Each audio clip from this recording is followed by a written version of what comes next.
जय माता दी, हर हर महादेव, राधे राधे। माता रानी से जुड़ी हुई कोई भी वस्तु दिव्य है। ऐसे में जब प्रथम दिन ज्वारे बोए जाते हैं, खेतरी बोई जाती है, तो उस दिन से ही इनकी विशेष पूजा अर्चना, सबसे पहले इन्हें बोया जाता है, उसके बाद ही माता रानी का पूजन अर्चन आवाहन इत्यादि किया जाता है। इन्हें जो है सुख समृद्धि के रूप में देखा जाता है। इन संकेतों का जो माता रानी से जुड़े हुए हैं या अन्य संकेत, इनका ऐसे ही मनगढ़ंत बातें नहीं है। यह जो है शास्त्रों में, वेद पुराणों में, शकुन शास्त्र हो या संकेत शास्त्र हो, इनमें इनका पूर्ण रूप से वर्णन मिलता है। इनका संबंध प्राचीन समय से ही गूढ़ रहा है।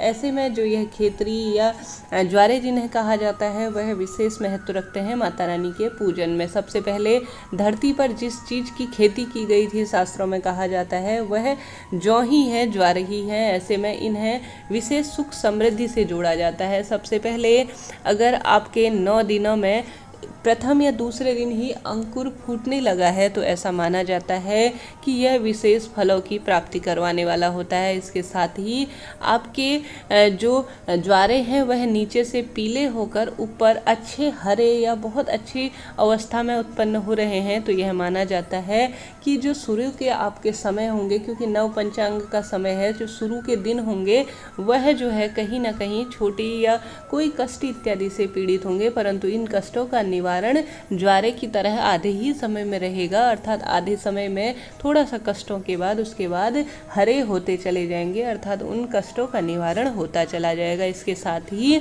अगर वह ज्वारे नीचे से बहुत अच्छे हरे बन रहे हैं और ऊपर की तरफ पीले उग रहे हैं, तो इसका अर्थ है कि आपके शुरू के दिन बहुत अच्छे निकलेंगे। कोई खुशखबरी, कोई सुख समृद्धि की बातें आप सभी के आसपास होंगी।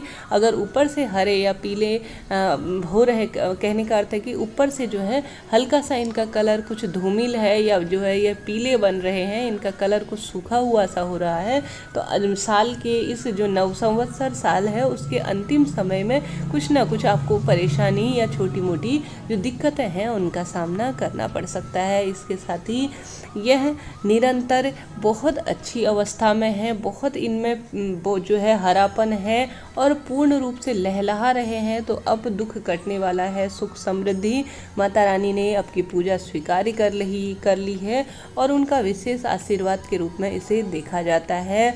अब दुख जो है कटने वाला है। इसके साथ ही जब यह आप 9 दिन के बाद इन्हें माता रानी को सबसे पहले समर्पित करें, जब इनका विसर्जन करें, उसके बाद इन्हें किसी पेड़ के नीचे या किसी विशेष तालाब इत्यादि में प्रवाहित कर दें। जब 9वें दिन आप सभी इन चीज़ का विसर्जन करेंगे, सबसे पहले आरती और पूजन किया जाता है, उसके बाद माता रानी को इन्हें समर्पित कर तिजोरी में रखा जाता है। घर के प्रत्येक सदस्य के सर पर इन्हें प्रसाद या पुष्प के रूप में उन्हें दिया जाता है। यह माता रानी का विशेष आशीर्वाद होता है। इसके साथ ही अगर आपको मन में इस तरह की शंका हो कि हमारे ज्वारे जो है विशेष रूप से कहीं अशुभ संकेत दे रहे हैं, तो आप सभी को माता रानी के किसी भी मंत्र का, काली मंत्र हो या माता रानी का कोई विशेष मंत्र हो, उसकी माला का एक जाप माता रानी से आवश्यक रूप से क्षमा याचना करते हुए एक माला जाप आवश्यक रूप से करना चाहिए, या उस माला या उस मंत्र के साथ आप हवन भी करवा सकते हैं। ऐसा करना आपके कष्टों का निवारण करने वाला होगा। इसके साथ ही क्षमा याचना माता रानी से आवश्यक रूप से करें। इसके पश्चात आप सभी को निरंतर भजन कीर्तन, माता रानी की विशेष सेवा अर्चना आरंभ करनी होगी, क्योंकि कहीं ना कहीं पूजा पाठ या कोई कार्य में चूक हुई है, जिसके कारण यह संकेत के रूप में देखा जाता है। इसके साथ ही संभव हो तो माता रानी के नाम का कुछ ना कुछ आवश्यक रूप से कराएं।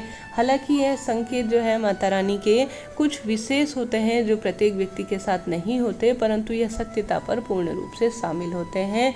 अगर आपके साथ ऐसा हो तो इस बात का ध्यान रखें कि ज्वारे किसी भी तरह से उगे हों, परंतु उन्हें जब आप विसर्जन करेंगे या किसी पेड़ के नीचे रखेंगे तो उनमें किसी का पैर न पड़े, कोई उन्हें पूर्ण रूप से नष्ट ना करे, इधर उधर न बिखरे हों। इस बात का आप सभी को ध्यान रखते हुए इन ज्वारों का विसर्जन करना है। माता रानी आपके घर परिवार पर वास करें और सभी पर कृपा दृष्टि बनाए रखे, ऐसी माँ से कामना है।